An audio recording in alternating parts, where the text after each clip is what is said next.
Will the clerk please call the roll to ascertain the presence of a quorum? Councilor Baker. Here. Councilor Siomo. Councilor Flaherty. Here. Councilor Jackson. Here. Councilor LaMattina. Here. Councilor Linehan. Here. Councilor McCarthy. Here. Councilor Murphy. Here. Councilor O'Malley. Present. Councilor Presley. Councilor Wu. Councilor Yancey. Here. And Councilor Zakhem. Mr. President, we have. I've been informed by the clerk that a quorum is present. At this time, I would like to ask, for all councilors and guests to please rise. I invite Councilor McCarthy to the podium to introduce today's clergy.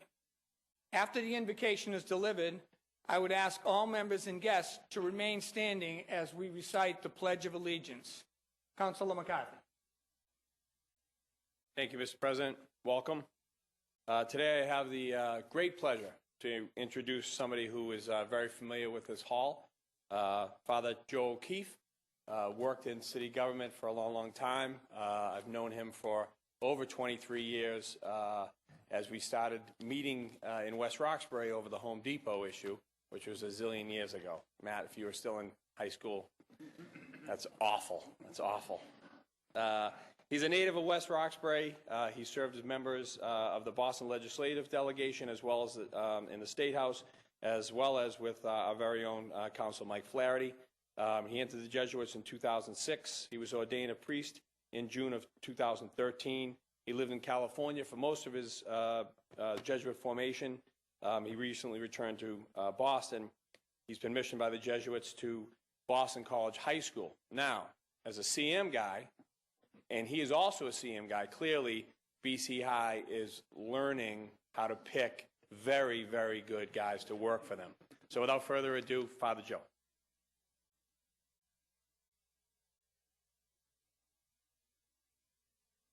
In the name of the Father, and of the Son, and of the Holy Spirit. Remember that we are always in the presence of all that is good, the holy, God as we know God. Relax in that presence and give thanks for it. Think for a moment back on your day so far.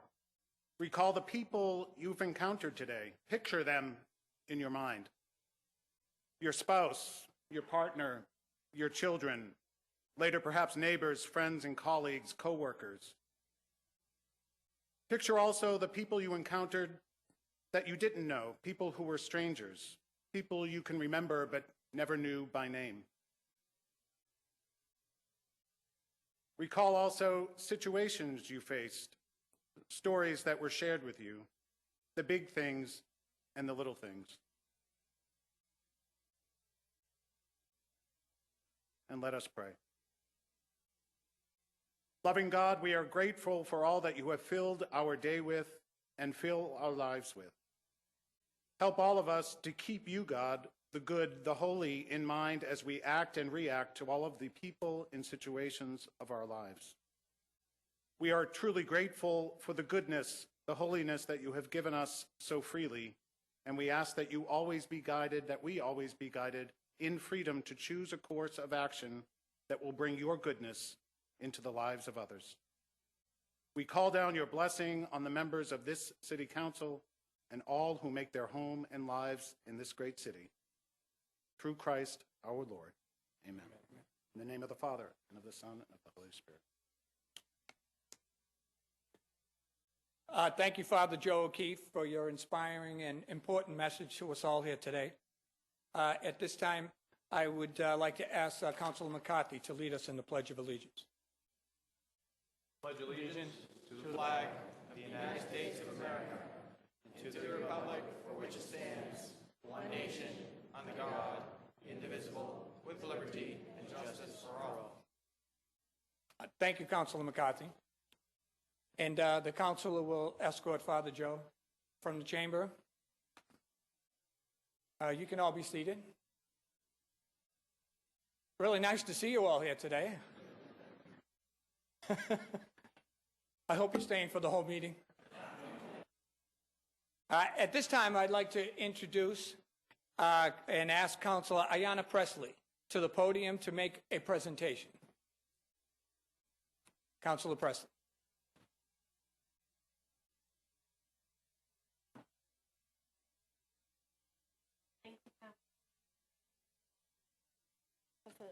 I want to welcome everyone to the chamber today. It is so good to see all of you. I want to thank the city employees who showed up to support White Ribbon Day. I'm looking for, is Marie Charlie here? Where is she? Oh, can you believe this?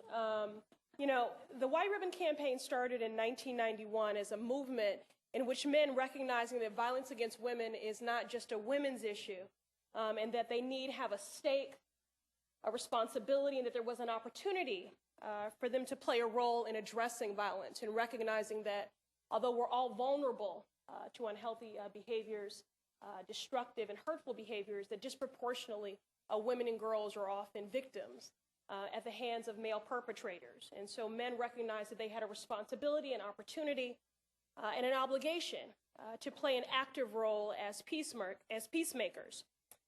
And so that was founded in 1991. And as a city, since 2010, in partnership with the Women's Commission and with all the groups that we see here today, Sport and Society, Casa Mirna, I'm going to forget someone, but this is incredible to see the outpouring of support for this campaign here today. I want to thank all of the advocates who every day work to get former survivors on a pathway of healing and empowerment, to get them on a pathway to be advocates. I want to thank the former perpetrators who have been honest about the roles that they've played in breaking spirits and families and communities who are now joining us in this movement as peacemakers. In order for us to be a strong city, we must first have healthy communities, and that begins with healthy relationships and healthy families. This work here is so very important because anything that breaks at the bonds of community and erodes at the fabric of us is something that we all need to have a hand in breaking the cycle of. So I thank all of you for being here today. Again, this is just an incredible moment, historic, that the mayor in a few moments will be joining us to recite the pledge. But before we get to that, I just want to remind us, you know, we attend, my colleagues and I, neighborhood and civic group meetings every night. Last night, I was at the St. Mark Civic Association. And as is usually the case, law enforcement report on incidents and conflicts that have occurred in the neighborhood. Last night, they cited that there were 70 incidents, and 30 plus of those were domestic incidents. We've got a lot more work to do.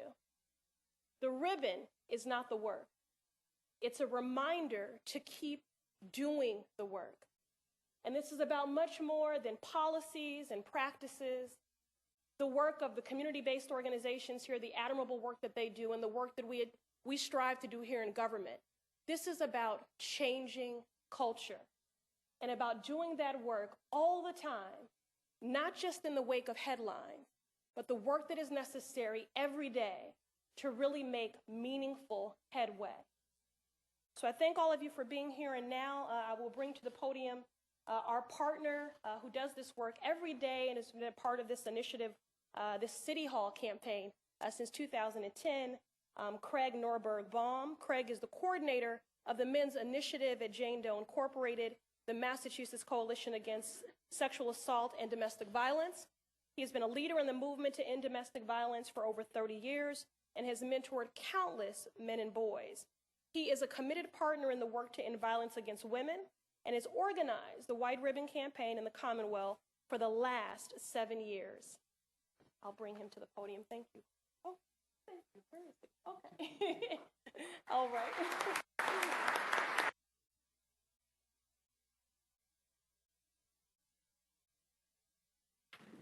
Ayanna, you bet. Thank you so much, Ayanna. It's such an honor and a pleasure to be here. It's truly, truly an honor. Thanking the entire council and, of course, Mayor Walsh for having this important event today. So I represent Jane Doe, Inc. Jane Doe, Inc. is a state coalition against sexual and domestic violence in Massachusetts. We have 57 member programs. You all should know that 17 of those members are in the city of Boston, and another 4 or 5 serve residents of Boston. So there's a crowd of us in the neighborhood, and I'm proud to say.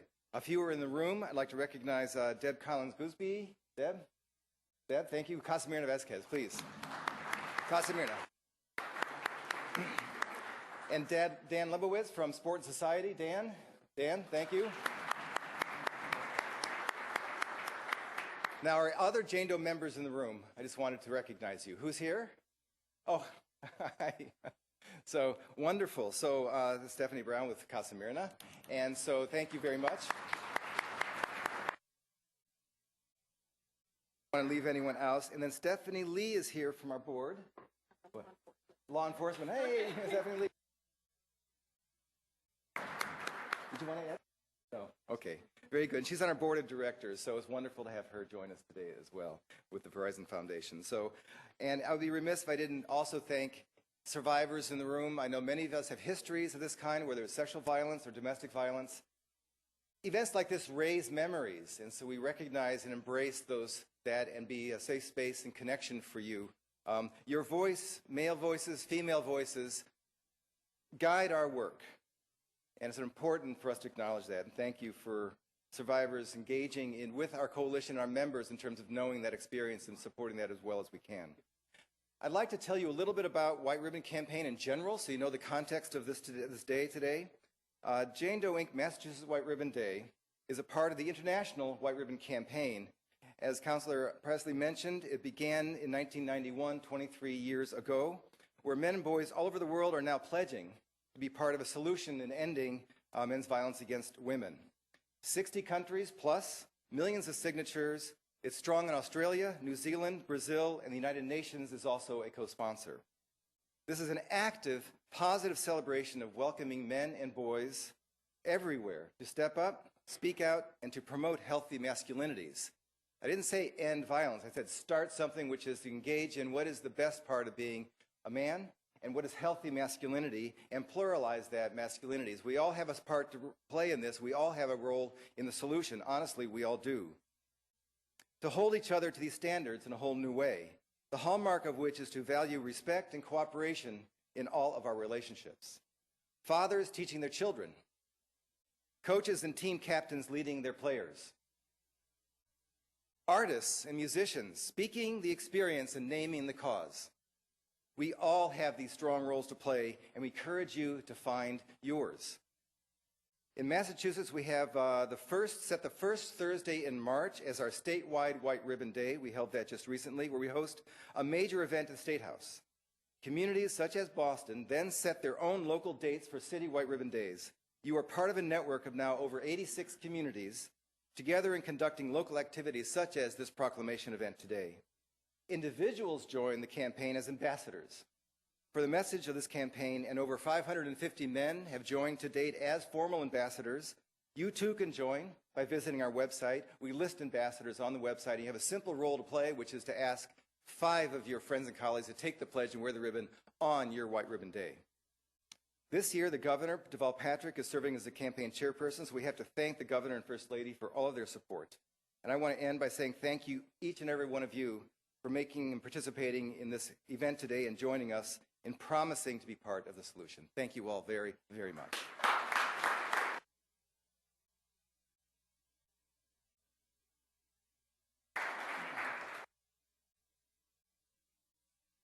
Good afternoon. I come from a call and response culture. Good afternoon. Good afternoon. Okay. My name is Tito Jackson, and I'm proud to represent District 7. I live in Roxbury. This is a really important day for me. 1996 was the year I was at the University of New Hampshire, and I was part of this organization called the Sexual Harassment and Rape Prevention Program. And I was training to be a first responder. And 40 hours of training, learning what needed to be done to deal with the issues relative to first response for someone who had been raped. There was an event called Take Back the Night that I was asked to speak at.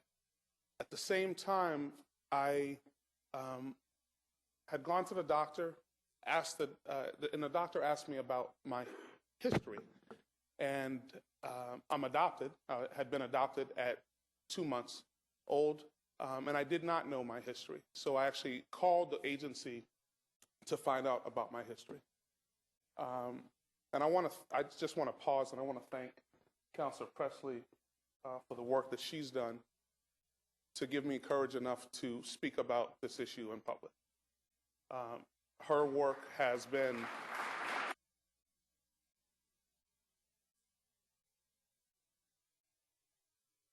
transformative on this body to bring forward issues that we have never spoken about before. To make a long story short, the day before I was to speak at Take Back the Night, I got a letter that let me know that I was born to a 13-year-old mother who had been sexually assaulted by 2 men. This issue is not only a topic that was heady for me, but it's something that is of me. It is something that I need to, and I think as men in our culture, we need to fight against on a day-to-day basis. We need to redefine what it means to man up, to stand up, and to do what it is to be a man.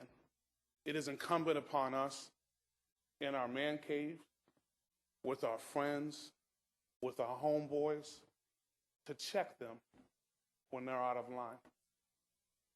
In this city and cities across the country, when women are assaulted, we give them whistles. When women are assaulted, we do RAD programs. Well, you know what, brothers? What we need to do is to step up and be the solution. This is not a woman's problem. And in fact, if we had to look at the statistics, it's a man's problem. We have to stand up and be strong and do right by our counterparts, our sisters in this struggle. And so I am so happy to be here today. And I also want to thank President Linehan for giving us this time. And I also want to note that Mayor Walsh is coming here for the first time since the day that we were all sworn in. That means something. That's important. That shows how important this issue is and the work that we need to do. And I also want to thank you for your work. And just end by noting we're not up here today focusing on ending violence. We're up here today focusing on healthy masculinity, not focusing on a negative, but focusing on positive things that men can be, can do, and should do for one another. So I want to thank every single brother, because that's what we all are to one another in this struggle, who's here and present today. And I want to thank every single woman in this room for what you do every day, where you park your car, the keys that you have in your hands, the pepper spray, and all of those things, the actions that you have to take, because some men don't truly know what it is to be a man. It's our job, brothers, to step forward, correct them, and change their direction. Thank you so much. And did I?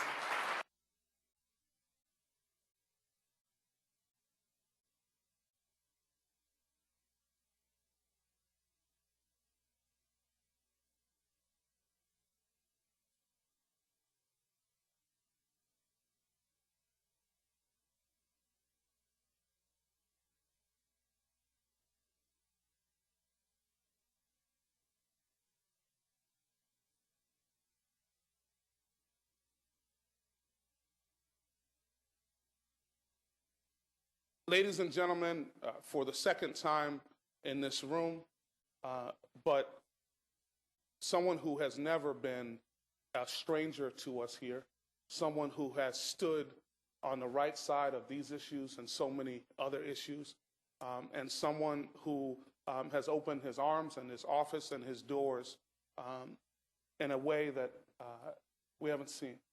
And I want to thank him for being present here today.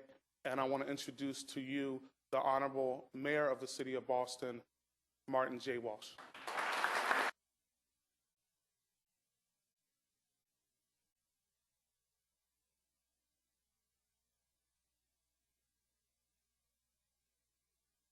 Thank you, Councilor Jackson, and thank you for sharing that personal story with us.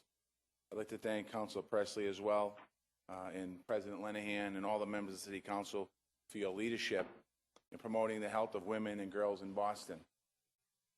I want to thank you, Craig Norberg-Baum, for the work that you do with Jane Doe to raise awareness about women's safety across Massachusetts. You've heard it already this morning, but I'm going to repeat it. No woman should have to live with fear of violence. No man should believe that violence against women is someone else's concern. As men, we have the responsibility to stand up for women in our community. And we have a duty to teach boys that being a man means treating a woman with respect. Accepting responsibility for the entire community's well-being is the value that informs our commitment to public safety. It goes beyond any single program. The city is coming together as one to unite our voices and to work together to stop violence. Whether this violence is in the streets, at home, or in the workplace, every one of us has a role to play in ending it. And taking that responsibility is what White Ribbon Day is all about. As mayor, I'm committed to protecting the safety of women in Boston. But as an individual man and men, we must stand up and speak up for the women in our lives. We have to hold ourselves and each other accountable for the safety of women in our communities. That's what we promise today. I ask all the men here in the room to stand with me as we recite the pledge together.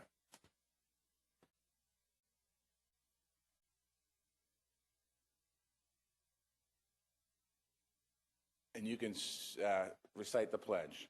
I will promote respect, dignity, and equality. I will speak out against behaviors that contribute to sexual assault and domestic violence. I will remind myself and others that gender violence is a man's issue that affects us all, regardless of our background or identities.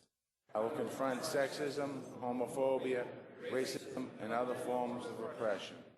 I will find out for help when I suspect that someone I know is a victim or offender of sexual assault and domestic violence. From this day forward, I promise to be a part of the solution in ending violence against women. Thank you. Let me make sure we keep these words close to us and make them real by our actions. The women in our lives deserve nothing less. I want to thank you for the opportunity to address this chamber today, and thank all of the women that are here. Thank you for what you do for us. And God bless you, and God bless the City of Boston.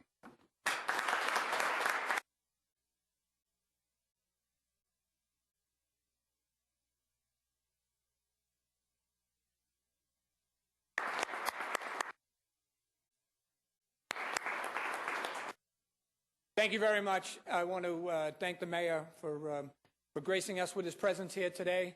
This is a very powerful moment in the City Council chamber.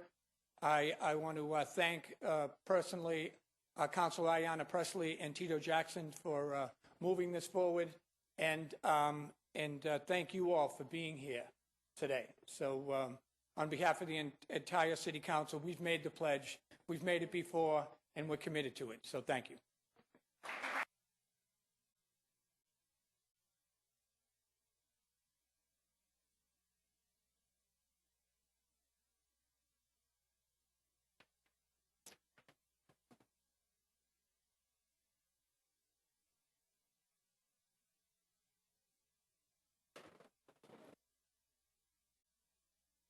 Just a quick recess.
Approval of the minutes.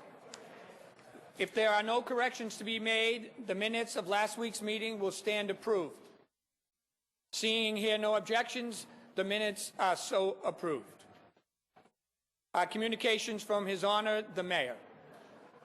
Docket number 0510, message and ordinance amending CBC ordinances, Chapter 16 to 23, establishing trash and refuse disposal fines, filed in the office of the City Clerk on March 24th, 2014. Docket 0510 will be assigned to the Committee on Government Operations. Docket number 0511, message and ordinance amending CBC 9-1.3, inspection and reinspection of rental units, filed in the office of the City Clerk on March 24th, 2014. Docket 0511 will be assigned to the Committee on Government Operations. Docket number 0512, message in order to declare surplus city-owned former Public Works Department parcels, property known as Tinny Ann Street, Dorchester District, to transfer care, custody, and management and control of said property to the Public Facilities Commission. Docket 0512 is assigned to the Committee on Economic Development. Docket number 0513, message and order authorizing the Department of Neighborhood Development to apply for, accept, and expend federal fiscal year 2014 Community Development Block Grant, Home Investment Partnership Program, Housing Opportunities for Persons with AIDS, and Emergency Solution Grants from the United States Department of Housing and Urban Development, known as HUD. Docket 0513 is assigned to the Committee on Housing. Docket number 0514, message and order authorizing the Transportation Department to accept and expend a grant awarded by the Bar Foundation in an amount not to exceed $200,000 to implement and support the Boston Mobility Action Plan. Docket 0514 is referred to the Committee on Transportation, Public Infrastructure, Planning and Investment. Docket number 0515, message in order that on November 7th, 2013, the Public Improvements Commission, known as PIC, reviewed a joint petition by Mr. Joseph Stefano Jr. and the City of Boston's Park and Recreation Department to abandon all rights of public travel on a certain portion of Swift Street, a private way in East Boston, as shown on the plan marked the City of Boston. Docket 0515 is referred to the Committee on Economic Development and Planning and Labor. Madam Clerk, please read docket 0516 through 0524. Reports of public offices and others. Docket number 0516, notices received from the Mayor of the appointment of James Sullivan as the Chief of Advocacy and Strategic Investment and Director of Intergovernmental Relations, effective March 6, 2014, for a period not to exceed 60 days. Docket number 0517, notices received from the Mayor of the appointment of John Barrows as the City of Boston's representative to the Metropolitan Area Planning Council for a term expiring May 10, 2017. Docket number 0518, notice was received from the Mayor of the reappointment of Nicholas L. McDonald as trustee to the Neighborhood Housing Trust for a term expiring January 8, 2016. Docket number 0519, notice was received from the Mayor of the appointment of Mosi Hasselban as trustee to the Neighborhood Housing Trust for a term expiring January 8, 2016. Docket number 0520, notice was received from the Mayor of the appointment of Catherine Hardaway as a trustee of the Neighborhood Housing Trust for a term expiring January 8, 2016. Docket number 0521, notice was received from the Mayor of the appointment of Kimberly T. Ty as a trustee of the Neighborhood Housing Trust for a term expiring January 8, 2016. Docket number 0522, notice was received from the Mayor of the appointment of Daniel J. Green as a board member for the Boston Retirement Board. Docket number 0523, notice was received from Councilor Linehan of his absence Thursday, March 13, 2014 through Wednesday, March 19, 2014. Docket number 0524, notice was received from the mayor of the absence from the city on March 9th, 2014 until March 11th, 2014. Docket number 0525, notice was received from the mayor of the absence from the city on March 13th, 2014. Docket number 0526, notice was received from the mayor of his absence from the city on March 14th, 2014. And docket number 0527, communication was received from Barbara Ferrer, Executive Director of the Boston Public Health Commission, transmitting the Health of Boston 2014 report. Docket 0515 through 0527 will be placed on file. Docket number 0528, the constable bond of George Hodges, having been duly approved by the collector treasurer, was received. Docket 02528 needs to be approved under usual terms and conditions. All those in favor say aye. All those opposed, nay. The ayes have it. Docket 0528 is approved. Madam Clerk, could you read docket 0529 through 0532? Thank you. Docket 0529, notice is received from the city clerk in accordance with Chapter 6 of the ordinances of 1979 regarding action taken by the mayor on papers acted upon by the city council at its meeting of February 12, 2014. Docket number 0530, notice is received from the city clerk in accordance with Chapter 6 of the ordinances of 1979 regarding action taken by the mayor on papers acted upon by the city council at its meeting of February 26, 2014. Docket number 0531, notice was received from the city clerk in accordance with Chapter 6 of the ordinances of 1979 regarding actions taken by the mayor on papers acted upon by the city council at its meeting of March 12, 2014. Docket number 0532, communication was received from the mayor of the filing by the Boston Redevelopment Authority of the second report and decision on the Beacon House Apartments, aka Rogerson Beacon Chapter 121A project. Docket 0529 through 0532 will be placed on file. Madam Clerk, please read reports of committees. Docket number 0134, Committee on Environments and Park, to which was referred on March 18, 2014, docket number 0134. Message and order authorizing the Commissioner of the Parks and Recreation Department to accept and expend a capital grant of $400,000 from the Commonwealth of Massachusetts Executive Office of Environmental Affairs for Communities, PARC program, for improvement to Lopresti Park in East Boston, submits a report recommending the order ought to pass in a new draft. The chair recognizes the chair of the Committee on Environment and Parks, Councilor O'Malley. Thank you, Mr. President. On March 18th, the Committee on Environment and Parks held a hearing regarding a $400,000 capital grant from the Commonwealth's Parkland Acquisitions and Renovations for Communities, PARC, PARC, I love a good acronym, for upgrades to Lopresti Park in East Boston. Councilor Sala Martina, the district councilor, participated in the hearing. This grant will be used to fund Phase 2 of a 3-phase renovation process at Lopresti. Specifically, it will be used to upgrade the main entrance, build a spray pool, youth basketball court, and trees. Thus far, the city has already spent $650,000 on improvements. And let me just say, if you haven't been to Lopresti Park, please make a point to go there. It's one of the nicest parts of the city of Boston. It's the staging. Whenever there's a major sporting event that's broadcast live, it's the staging where all the cameras that want to capture the quintessential Boston shot. I recommend that this order ought to pass in a new draft to facilitate a technical change to add language required by state law to permanently dedicate Lopresti for park purposes. Thank you, Councilor O'Malley. Councilor O'Malley moves acceptance of the committee report and passage of the order in a new draft. All in favor say aye. Aye. All opposed, nay. The ayes have it. The committee report is accepted and docket 0134 is passed in a new draft. Madam Clerk, please read matters recently heard for possible action. You could read the first two dockets together if you would. Thank you, Mr. President. 0362, order for hearing to review the fiscal year 2013 audited financial statements. And docket number 0363, order for a hearing to review the fiscal year 2014 budget year to date. The chair recognizes Councilor Yancey.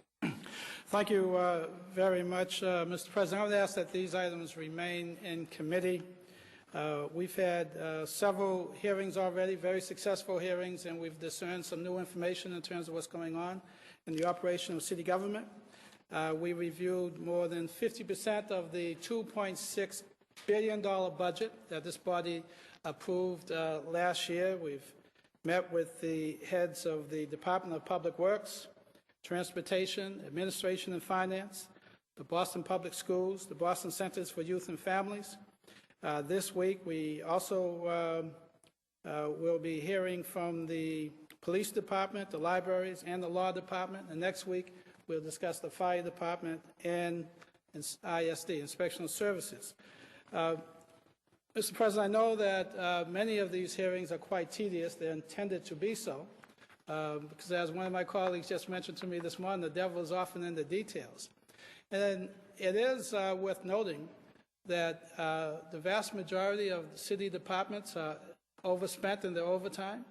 The vast majority of the departments have serious deviation from the budget that's been approved by this body. Deviation both on the negative and the positive. They may wash out, but it's important when the departments ask this body to approve the budget, we expect them to stay within the budget. And if there's a certain fudge factor in some of the line items, that should be disclosed as well, because it could create opportunities for us to invest in other areas such as education, which may be underfunded in certain areas. But I will issue a more formal report after we conclude the process. I'm asking that both dockets remain in committee. Thank you very much. Thank you, Councilor Yancey. Thank you for your work on those matters. Docket 0362 and 0363 will remain in the Committee on Post Audit and Oversight. Docket number 0472, order for hearing to examine and discuss the comparative risks of shifting school travel modes of transportation from school busing services to MBTA trains and buses. The chair recognizes the chair on the Committee on Education, Councilor Jackson. Mr. President, I rise to ask that this remain in committee. I want to thank my colleagues, Councilor O'Malley, Councilor Presley, Councilor Zachem, and Councilor McCarthy, who all attended.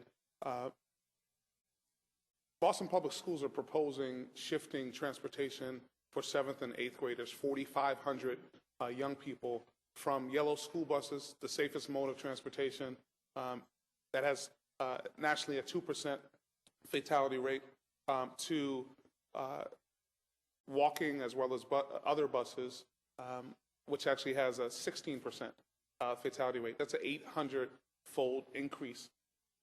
We have young people who are not void of having to deal with the experiences that are going on in the city. Right now, the mayor is holding a gun buyback program based on the surge in violence that has occurred so far this school year. What we are proposing is to put 11, 12, 13, and 14-year-olds into that mix.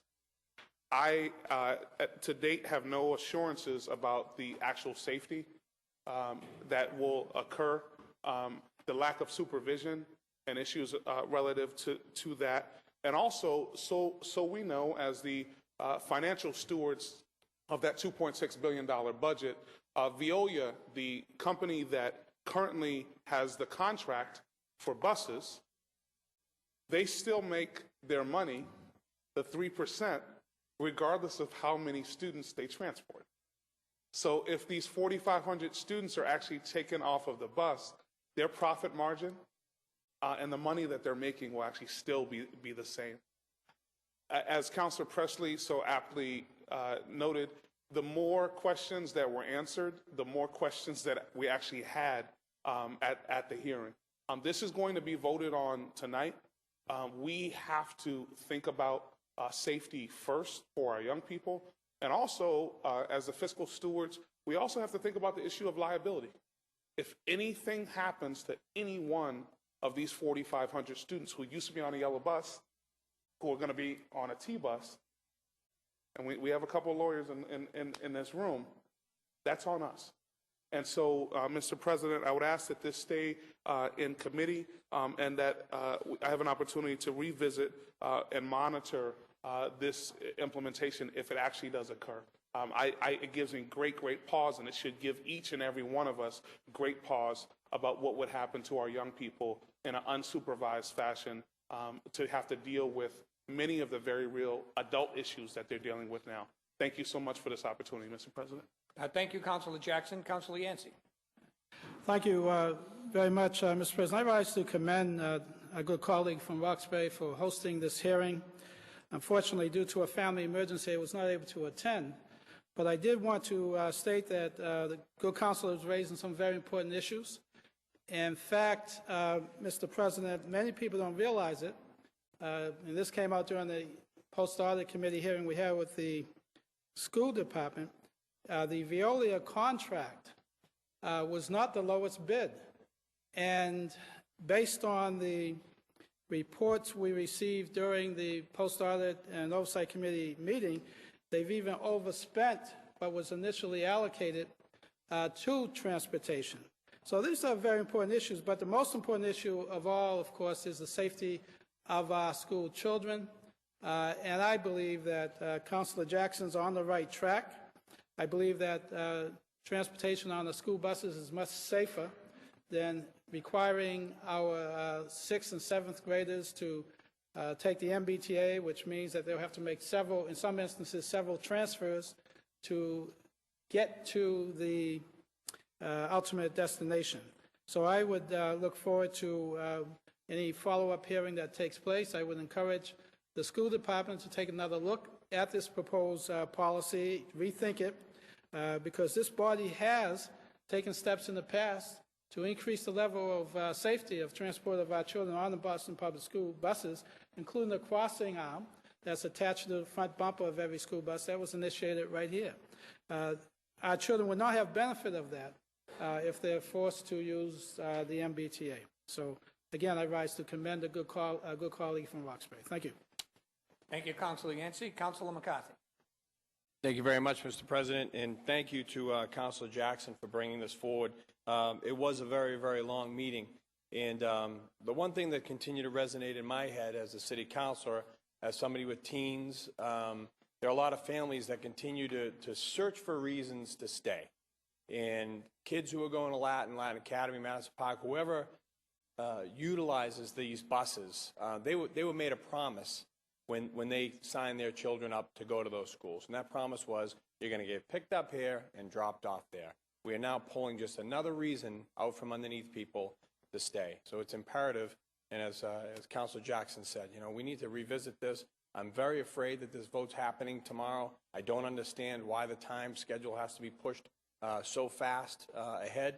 I urge them to defer it, and I hope to have them back again to answer some of the questions that weren't answered.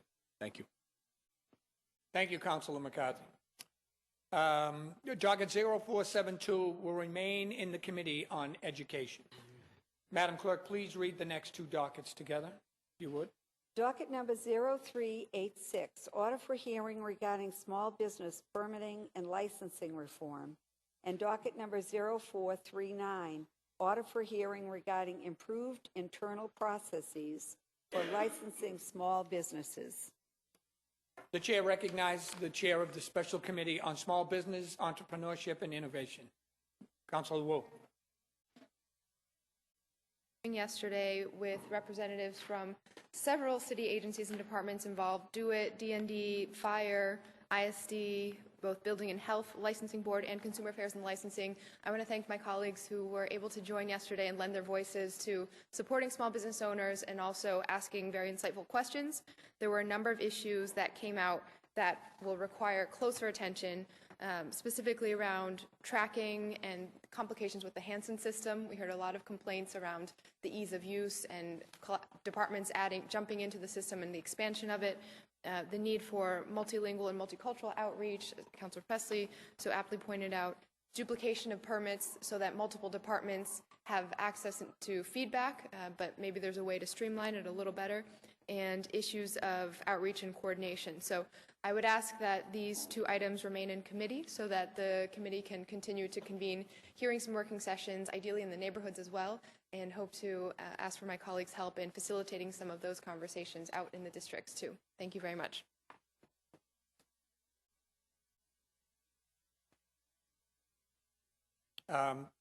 Docket 0386 and 0439 will remain in the Committee on Small Business, Entrepreneurship, and Innovation.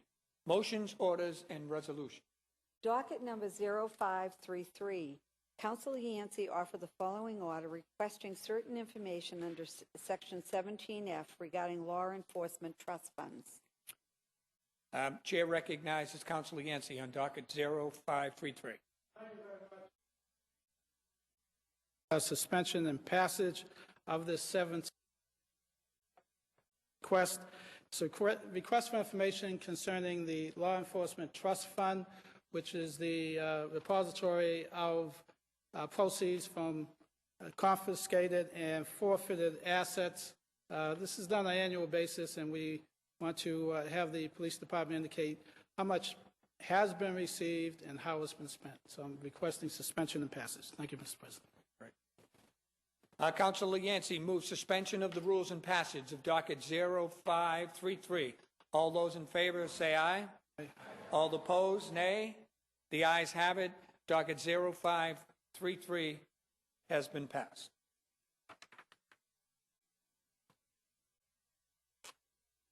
Docket number 0534, Councilor Flaherty offered the following order that the section of Rule 34 of the 2014/2015 rules of the Boston City Council prohibiting committees from holding hearings on the same day of any regular meeting of the council be suspended on Wednesday, April 16, 2014, to have a hearing on a committee matter in the Committee on Government Operations.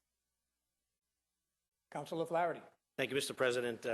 Everyone who knows me knows I'm a stickler for the rules, so an aberration here, but asking for your indulgence for a very important hearing our colleague Charles Yancey has filed. I think there may be a real appetite on this body to ban level 4 bioresearch, so I know it's an important hearing, asking all to attend. However, given the sensitivities around the scheduling, Monday of that week was the first day of Passover. Tuesday will be the anniversary of the marathon bombing.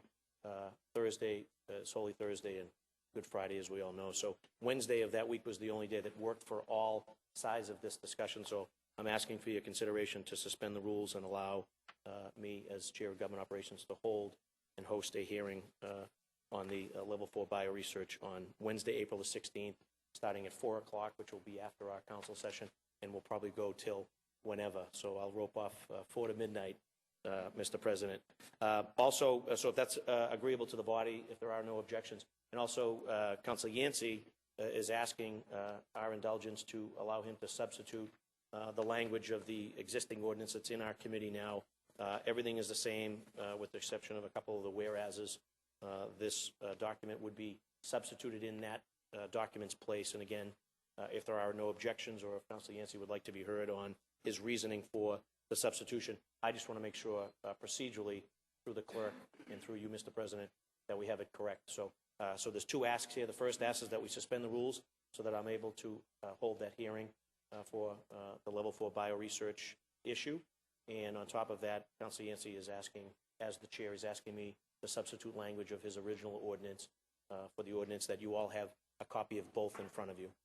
Thank you, Mr. Chair. So before I ask Councilor Yancey to speak, I'd like to have a quick recess. Okay.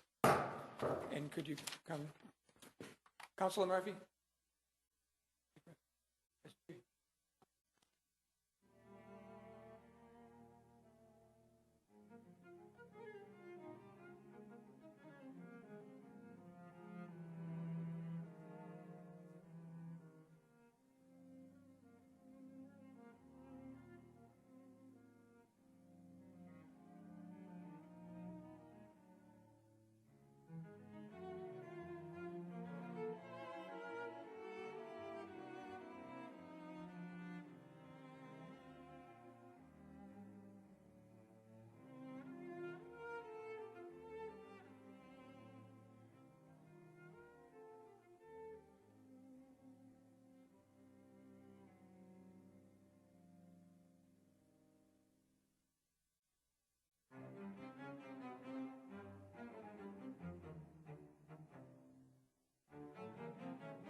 Councilor Flaherty moves suspension of the rules and passage of docket 0534.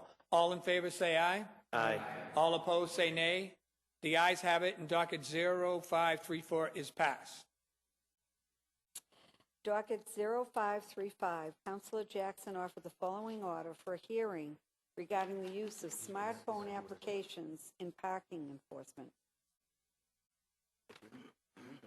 Chair recognizes Councilor Jackson on docket 0535. Mr. President, I rise to resubmit this from last year. This is a refile. I look forward to working with the Walsh administration so that we all can pay our bills while we are in City Hall. This gives an opportunity, like the residents of Washington, D.C., who now over 50% of their parking revenue is actually taken in by a app-based platform. The interesting part about this is that although we get about $87 million from ticket fines, towing, and fees, this application actually could elevate that. The reason why is the current process that we use is actually based on space. And so if Councilor O'Malley has, and he's a good person, he probably often gifts people extra time, and he leaves 30 minutes on a meter, I then can pull in and use his 30 minutes. If it is, this platform actually would be moving from a space-based to a license plate-based enforcement. So I would not be able to use his time that way. This also would bring Boston again into a leadership role. We should not be behind when it comes to technologies that move us to a government 2.0. This is something that we should be doing for our community, and also gives us an opportunity to bring dollars in quicker and more efficiently. So that's why we will be putting this forward. It actually does not take a long time to roll out. There are, and I've spoken with several vendors, this could be rolled out within a 2-week time frame for a pilot, and this could actually just go on top of the infrastructure in which we already have. Another way to pay, more revenue for the city of Boston. That is a good thing, and I look forward to it. And also, I will hopefully set it up so that it will ring just like an ice cream truck. So Councilor Councilor LaMartina will be very happy about the ice cream truck sound. No, but again, Mr. President, we look forward to a speedy hearing, and we also look forward to working with the Walsh administration on implementation of this doable, low-hanging fruit technology that would bring Boston and move Boston forward. Thank you, Councilor Jackson. Councilor LaMartina. Thank you, Mr. President. And I hope those will be gelato bills. But I want to commend Councilor Jackson. As many of you know, I was Director of Operation at the Boston Transportation Department, and I was always looking at new technology when I was at operations. And one of the things I'm proud of is the multi-space meters that we have now in the city of Boston. And it took me many years to finally get that multi-space meters, because every time I tried to get it, they would tell me, well, you have to go to the city council and the money's in the meter fund. And guess what? I became a city councilor, and we got the money, and those meters are working. But there are new technologies out there, and this one, I'm looking forward to learn about this one. Anything that could bring in more revenues to the city, particularly with the meters, and there's other opportunities I'd like to talk to the Transportation Department where other cities do, and they bring in way more revenue. So please sign me on. Thank you, Mr. President. Add Councilor LaMartina's name to that. And Councilor Siomos. Councilor Flaherty. Thank you, Mr. Chair. I happen to be the guy that actually likes pulling up to a spot with, 36 minutes left or an hour and 17, but I'll add my name to support, because I think, as Councilor LaMartina just expressed it, allows us maybe to open the door and to ask some other questions around meters. I think there's areas of the city that would benefit tremendously with a meter program. I also know that there's tremendous amount of fraud and abuse that exists with respect to the handicap parking in the placard system, where people come from the suburban communities of Boston, park in the downtown area because they have a placard, don't have to pay a meter all day. It beats having to go to the parking garage, and they're taking a parking space off our city street, and they're doing it by the hundreds. It's offensive, particularly if you talk to those that have a legitimate disability and need those spots. But I think there's a lot of folks that have these placards, quite frankly, that don't deserve them, or at least have a medical need for them. And so, not to cross over sort of what you're looking to do, but I think it's sort of some instances of what the meter is. And I've talked to folks that think that it's acceptable that someone that has a handicap placard has to pay the meter. And right now that they don't have to pay the meter, they don't have to pay the meter for the entire day. And therein lies the impetus for fraud and abuse. And so I think that if we could have a frank discussion about the meters, how they work, talk about Councilor Jackson's issue, but also open up to sort of what Councilor Lamatino and I are talking about, which is examining sort of the overall meter program, how it works, how it doesn't work, how we can make it better. But most importantly, from the revenue standpoint, there's a real opportunity for us to generate and to raise significant revenue in a tough budget. While we're going to be looking at a budget very soon that's going to be talking about significant cuts, particularly to our schools, we could have a meter program, and if we could enhance that, we might be able to raise the necessary funds to keep teachers and to keep these schools functioning in a rate that allows our children to get a good quality education.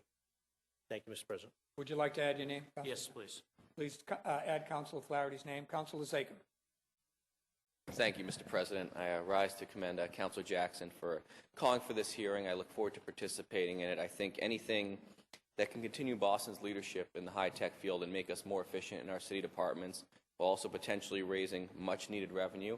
As my colleague Councilor Flaherty just mentioned, it is a tough budget time, and we think we need to look everywhere to find efficiencies and to make sure there is no fraud and abuse in our metered parking system. And I certainly, representing many of our downtown neighborhoods, I see this every day walking to and from work, to and from my car, to and from the T. It certainly is a problem, and I look forward to participating in this hearing, and please add my name. I'll add Councilor Zachem's name. Councilor Yancey. Just commend the maker and like to have my name added. Okay. Add Councilor Yancey's name.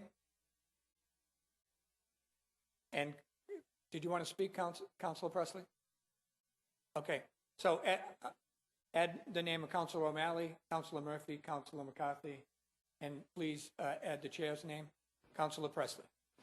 I rise to commend the maker and ask to have my name added, and I do just want to issue of contention here.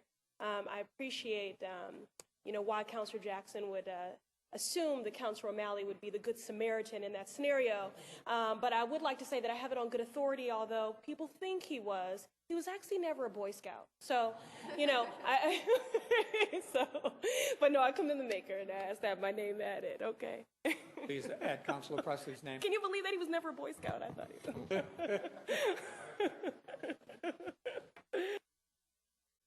was. Docket 0535 will be assigned to the Committee on City, Neighborhood Services, and Veterans Affairs.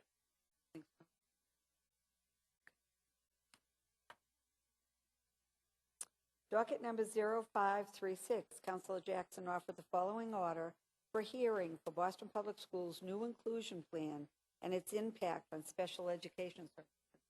Councilor Jackson. Mr. President, we have more than 10,900 students with disabilities that are enrolled in special education programs, and a total approximately 57,000 students affected by changes in the school budget this year. The idea of inclusion is not new. It actually was born the same year that I was born in 1975. Congress enacted the Education of All Handicapped Children, which is also known as the IDA, Individuals with Disabilities Education Act. Since then, Boston Public Schools have worked towards creating inclusive settings for all students. They recognize that academic and social benefits of inclusive education for all children. There are obvious academic benefits and also social benefits relative to respect for diversity, which creates a welcoming environment for all students. But there have been some changes given the June 2013 BPS inclusion report, and many parents have concerns.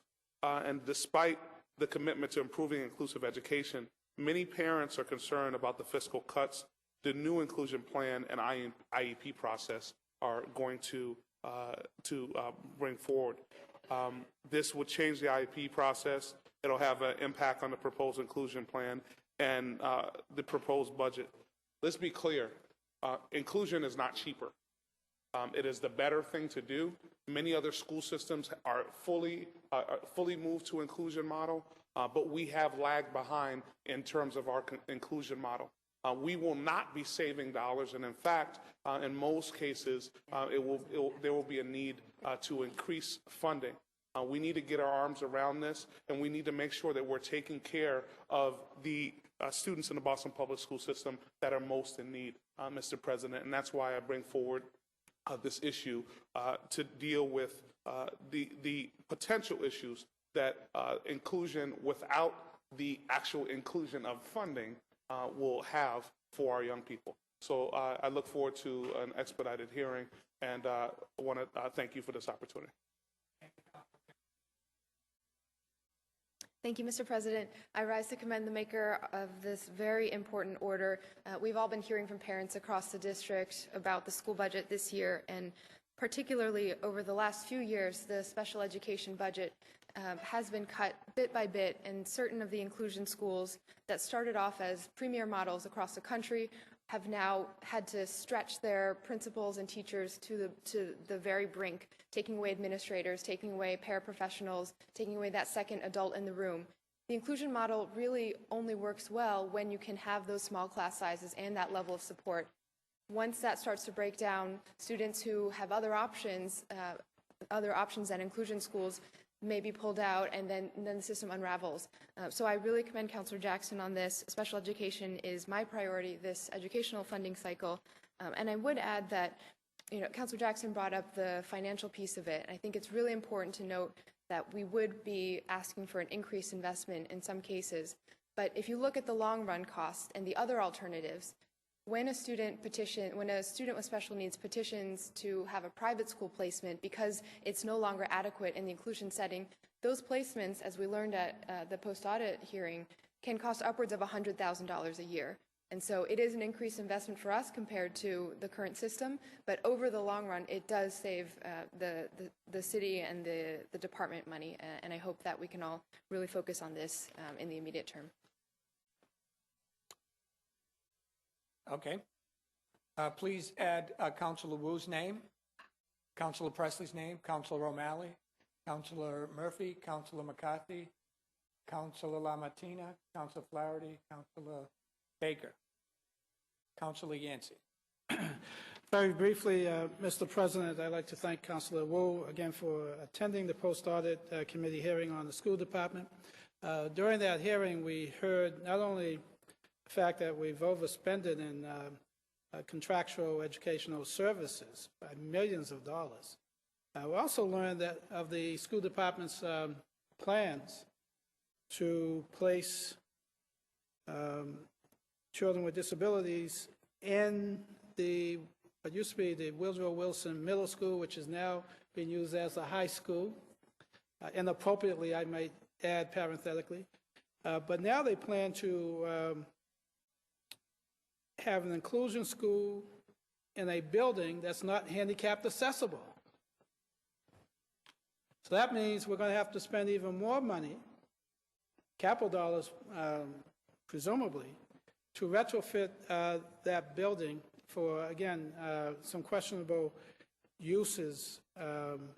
So hopefully this will come out in the course of this particular hearing. Of course, I rise to add my name to this hearing order and to ask that we pay very, very close attention to what's going on in the school department. They've been making some crazy decisions in the last decade or so. Many of our colleagues have spoken on it.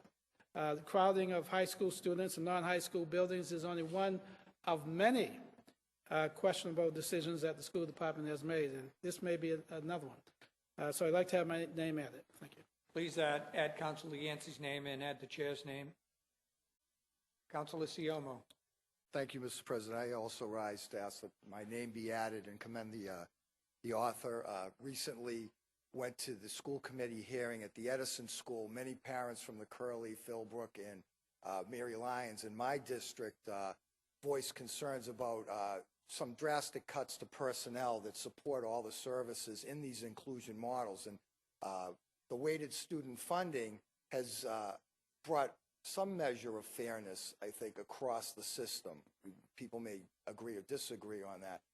However, I think the inclusion model has been particularly harmed by the weighted student formula, and I know that the school committee and Superintendent McDonough is looking at that, and hopefully there'll be a better resolution to these disproportionate harming effects on these inclusion schools.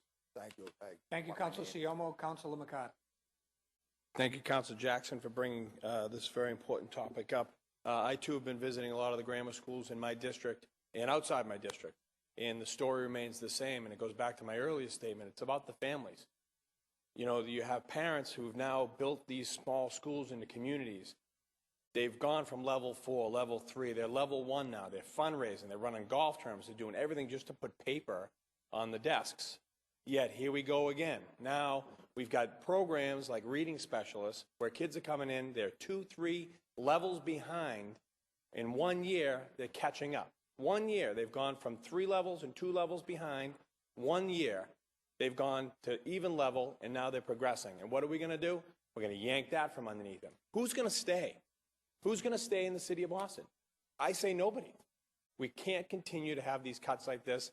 I'm glad to be a part of this committee. I can't wait to have this discussion with the school department.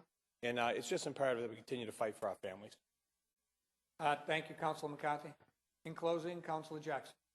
I want to thank everyone who signed on. Nationally, we had Race to the Top. The question is, are we going to race to the top and then fall off a cliff? We have, as Councilor Yancey noted, we're again moving around schools with no actual plan. We're going to move young people who we know have disabilities because it's an inclusion model school into a building, and then we're going to build an elevator. This doesn't make sense.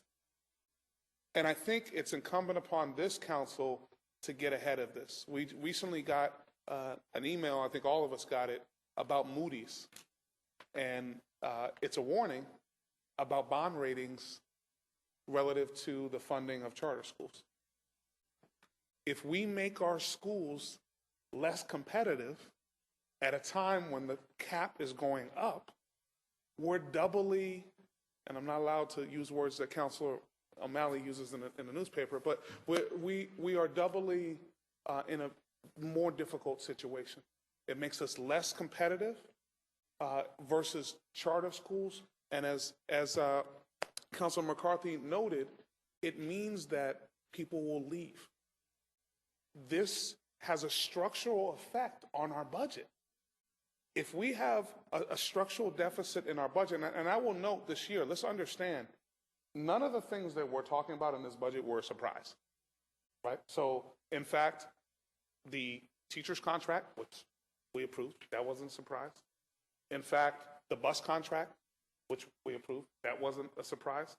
And the healthcare contract, which we all, and I want to thank at that time President Murphy for helping us negotiate. But we still are behind. If we don't fix this, this not only will affect our long-term bond rating, possibly, but it will also affect the competitiveness of the city of Boston. We sell good people here. That's there's no oil or anything running under the ground. It's quality, awesome people who are here, and that's why businesses locate here. And if our school system is not strong, that will weaken the economy of the city of Boston. So we, as a council, if the school side is not willing to put their arms around it, we have to put our arms around it and have some thoughtful forward planning so we don't start the year with a $100 million gap in a $1.2 billion budget. That can't be a surprise. That should not surprise us. Thank you so much, Mr. President. Thank you, Councilor Jackson. Docket 0536 will be assigned to the Committee on Education. Docket 0537, Councilor O'Malley offered the following order regarding a text amendment for Boston Zoning Code, Article 56, Section 56.10. Chair recognizes Councilor O'Malley. Thank you, Mr. President. At the offset, I'd like to thank our great central staff, particularly Mike Nichols, who was instrumental in researching and preparing this matter before us now. West Roxbury Crushed Stone is the 140-year-old quarry in West Roxbury between Washington Street and Center and Grove Streets. It's zoned as one of West Roxbury's 10 conservation protection sub-districts, along with Allendale Woods, Hancock Woods, St. Joseph Cemetery, etc. Earlier this year, the owners of the quarry announced to the community that they would be accepting soil/construction debris, some of which was be classified as RCS2, as a means of filling the quarry as they continued to blast in other areas. My colleagues in representing West Roxbury, Senator Mike Rush and Representative Ed Coppinger, and I held a meeting where 150 neighbors came out to relay their concerns and our concerns. The public health, transportation, and quality of life concerns are obviously abundant. Senator Rush, Rep. Coppinger, and I have since held meetings, been working with our state, city, and federal officials, as well as the management team of the quarry to gather information. I particularly wanted to thank all of my 4 at-large colleagues here who have either been participating in this process or sending staff, as well as the mayor's office. They've been terrific, and Congressman Lynch has been really attuned to this and been focusing on this as well. One point of debate during this conversation centers around what local sign-offs are needed to facilitate this or any acceptance of debris. Given the fact that the quarry is designated as a conservation protection sub-district, I would argue that it would automatically trigger a traditional neighborhood zoning process. Others have said that since the transfer and storage of large quantities of soil and fill are not explicitly addressed in Article 56, then it is an allowed use. The text amendment that I am offering today would simply add language that would codify the former interpretation. This amendment is narrowly tailored to focus on Article 56-9, the 10 conservation protection sub-districts of West Roxbury. It would not prohibit anything. It would simply classify importing or storing soil or fill as a conditional use in these already designated conservation sub-districts. This amendment is being offered just as an abundance of clarity, out of an abundance of clarity. It would simply allow for a public process on any significant changes that would protect and would allow the neighborhood a platform to raise their concern. If you want to build a deck, if you want to add a garage, if you want to raise a dormer on your house, these are all examples of projects that may be considered a conditional use. One constituent not too long ago wanted to enclose her 3-season porch on her home. Everyone in the neighborhood was thrilled with it. It still had to go through the typical zoning process, something that we are all intimately familiar with. Surely a partial reclamation plan that could last decades, and we're talking about millions of tons of debris, should warrant the same oversight. So I thank you for your time to explain a little bit about this. Again, this isn't about prohibiting anything. It's simply about making sure that we have an explicit designation of conditional use, which would allow the typical neighborhood zoning process, the zoning meetings and whatnot, traffic mitigation. So invite you to co-sign if you're so interested. Would ask that whatever committee this is assigned to, that we could have a quick and speedy hearing, as this is time sensitive. So thank you, Mr. President. Thank you, Councilor O'Malley. Councilor Flaherty. Please have my name, Mr. President. Yep. Add Councilor Flaherty's name, Councilor Jackson's name, Councilor Baker's name, Councilor Siomo, Councilor LaMartina, Councilor McCarthy, Councilor Murphy, Councilor Presley, Councilor Wu, Councilor Yancey, and Councilor Zakem, and please add my name. Late file. Yes.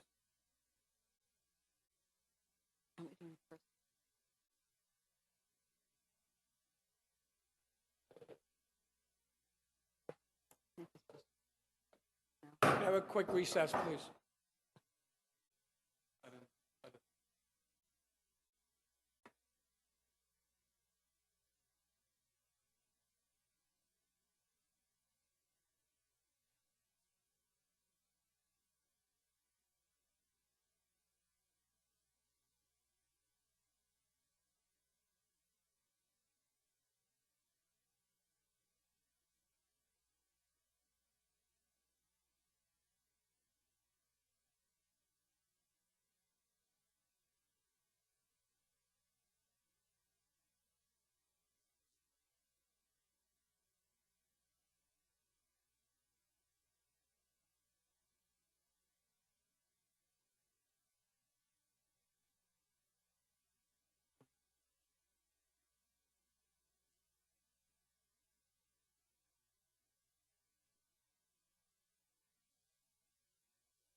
I'm informed by the clerk that there is one late file matter, which in absence of objection will be added to the agenda. Hearing no objection, the matter is so added. Please read that matter, Madam Clerk. Resolution of Councilor Tito Jackson. Whereas every school day, parents entrust the Boston Public Schools with the responsibilities of safely transporting our children to and from school, and whereas a significant concern is the safety of large number of students who will be forced to walk to and from either their homes or major public transportation hubs. Now, therefore, be it resolved that the Boston City Council calls on the Boston School Committee to delay the implementation of their proposal to eliminate school bus services for all 7th and 8th graders until further consideration of this matter. Councilor Jackson. Mr. President, this is of great urgency. There's a decision that's going to be made today. It is our job, and I think the most important job, to make sure that young people in the city of Boston are protected.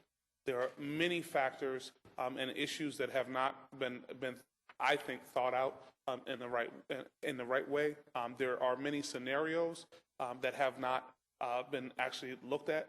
We are about to put 4,500 additional people on a system that is already congested. We're about to put 4,500 members of our future in harm's way with, I don't think, the proper resources. We have 75 school police officers. We're not getting any more school police officers. The T has told us they're not going to add any more buses. We should be, if no one else is thinking this through, we should think this through. There should be safety contingencies if anything is going to move forward. And that's why typically, we wouldn't be filing something late in this way. But I think there's a great level of urgency that we need to be thinking about to protect the most valuable resource that we have in the city of Boston, which is our young people. So I would ask that we actually suspend and pass today because of the level of urgency. Thank you so much, Mr. President. Thank you, Councilor Jackson. Councilor LaMattina. Thank you, Mr. President. I want to commend Councilor and sign my name and urge all my colleagues to pass this resolution today. I mean, I'm just looking at my district, District 1 in East Boston, Charlestown, and the North End. I could tell you that there will be many parents in my district that will not send their kids to the exam school because of the transportation. I mean, just in East Boston, for example, you will have to take a bus to get to the Blue Line, and the Blue Line to get to the Orange Line. And then the Orange Line, you might have to take a walk because government center is closed to get to the Green Line, or get on a special shuttle bus to take you to the Green Line, right? And then get on the Green Line to take a bus to Boston Latin. I mean, these kids will have to get up at 5 o'clock in the morning to go to school at 7:15. So it's kind of, I'm really concerned about my district and the residents and the parents that live there. So I urge you all to sign on to this and pass it. Add Councilor LaMattina's name. Councilor Yancey. Thank you very much, Mr. President. I too would like to commend Councilor Jackson for proposing this resolution. Yes, I'd like to add my name. But also, Mr. President, it was very interesting during the Post-Audit and Oversight Committee hearing on the Boston School Department. I asked the superintendent and his entire team. He had a very impressive array of staff members there, including those concentrating on the budget.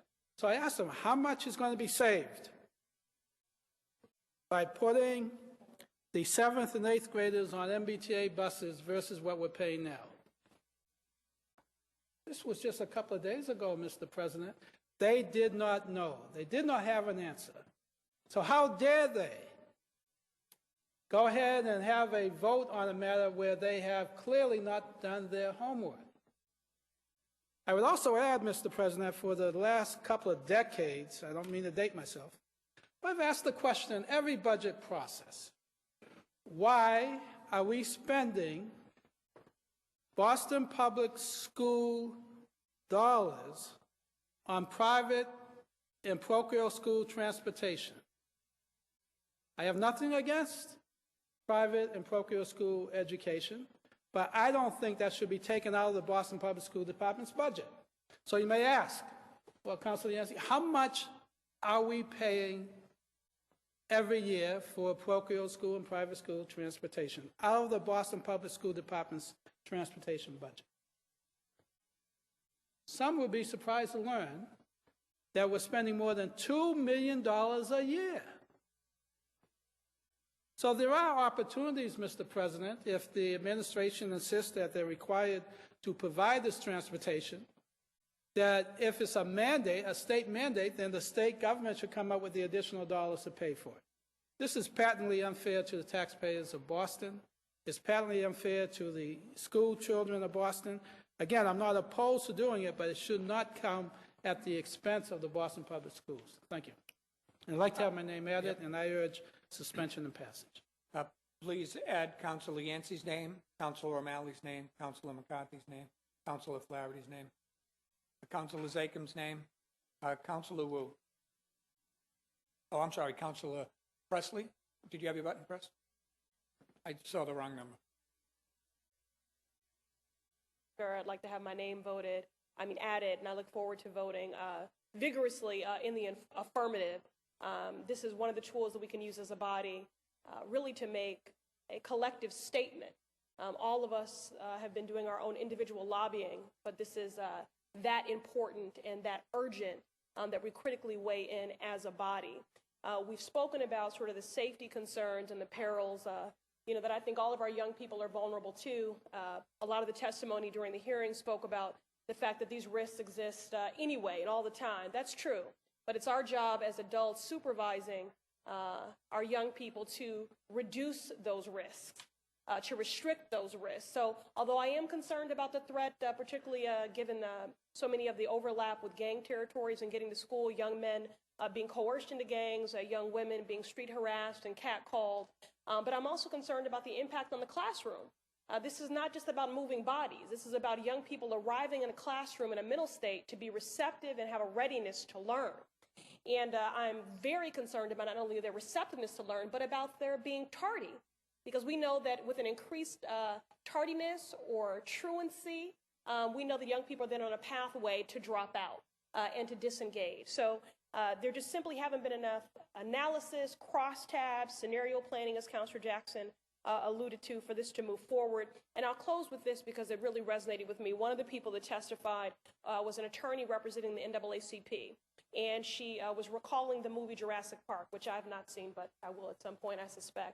And she talked about how when the dinosaurs were, I guess, about to devour people, Jeff Goldblum said, all this time we've been asking ourselves, can we? When all along we should have been asking, and we never did, should we? And so much of the discussion has been about whether or not this can be successfully implemented. But the question really is, should we be doing this at all in the first place?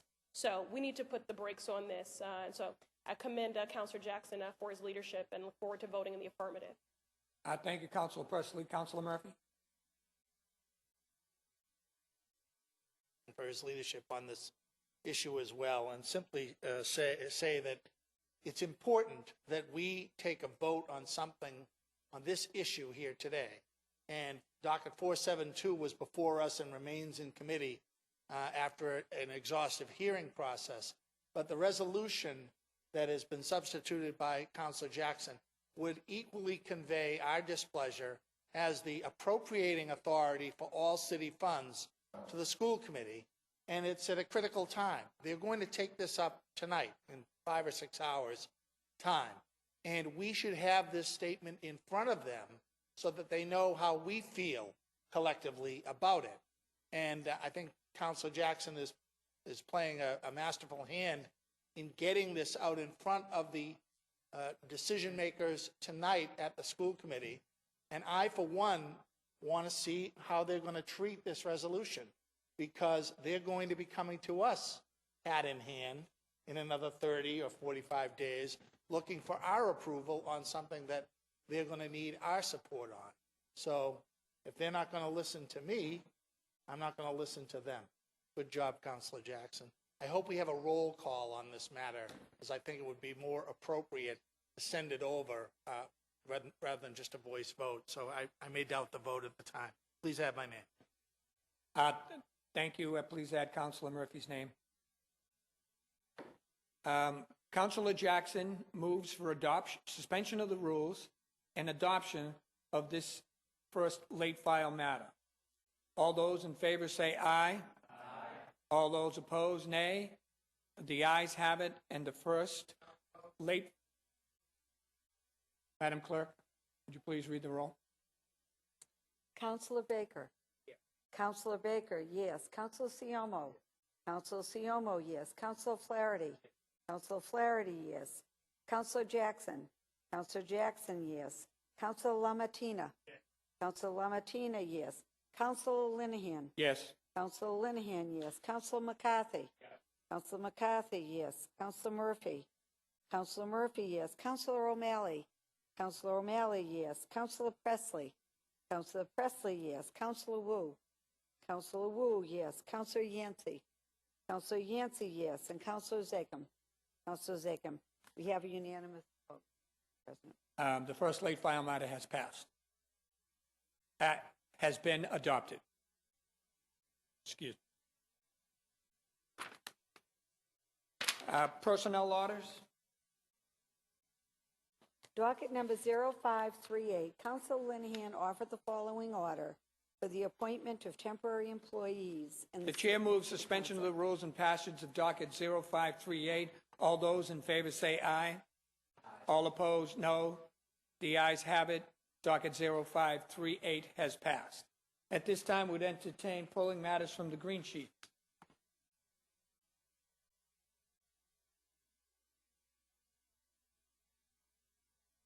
Councilor Flaherty. Mr. President, I rise to pull docket from the green sheets and then defer it through the chair to Councilor Yancey for a substitution, and that would be in the Government Operations Committee, Madam Clerk. It is page docket. It's page 3 of 8, docket 0227. In the committee, excuse me, in the Committee on Government Operations, docket number 0227, sponsored by Councilor Yancey, an ordinance regarding the prohibition of research designated as Biosafety Level 4, BSL 4. And through the chair, if it's okay, I'd defer it to Councilor Yancey. Thank you, Councilor Flaherty. Councilor Yancey. Thank you very much, Mr. President. Thank you so much, Councilor Flaherty. Mr. President, I'm proposing that we substitute the matter, the docket number 0227, with a document that should be in front of each of our colleagues. I made changes to the whereas section only. The language would not change in terms of the title of the docket, but the matter which I submitted back in January 15th of 2014, which was co-sponsored by Councilor Presley and Jackson, I believe, and I invite them to re-sign if they wish, was a refile from prior years. It had some dated information in it, which didn't necessarily add to the document itself. That's been revised. Only the whereases have been revised. The language with regards to the proposed ordinance is identical to what's already in there, but just so that we're not distracted in our debate and discussion over whereases, we've made some changes which I would like to have substituted for what's in place. So I hereby move substitution of the late file matter that I've provided for docket number 227. Okay, you all have a copy of that. Is there any objection? Seeing no objection, then it's so moved. Thank you very much. You're welcome. Consent agenda. There are two late file matters which, in absence of objection, will be added to the consent agenda. Seeing and hearing no objection, the matters are added. The chair moves adoption of the consent agenda. All those in favor say aye. All those opposed, nay. The ayes have it. The consent agenda is adopted. At this time, Councilor McCarthy would like to rise to make a statement. He needs unanimous consent. All those in favor? Yep. No objections. How's that? Put you on the spot. Today I invited all of the Main Street directors in and some of the people from the Main Street program. I know you got an email, but really you're all welcome to come by. I bought coffee, so there you go. And please send your staff over, especially some of the new staff who aren't familiar with the Main Street program. I've been involved with the Main Street program for over 20 years.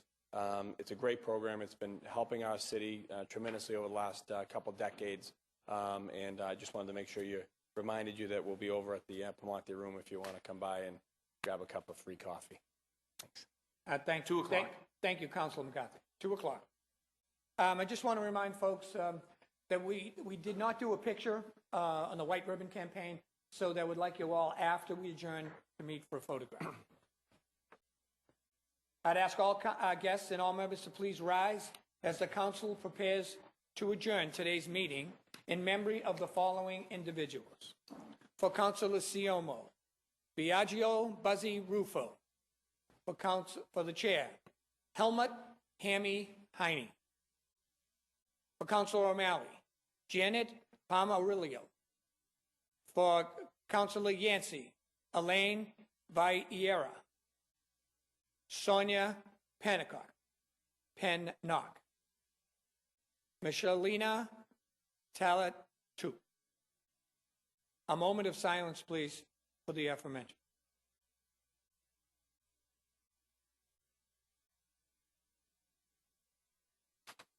Thank you.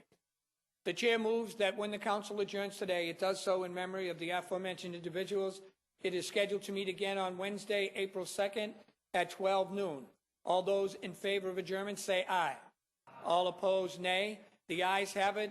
The council is adjourned to take a photograph. That means we have to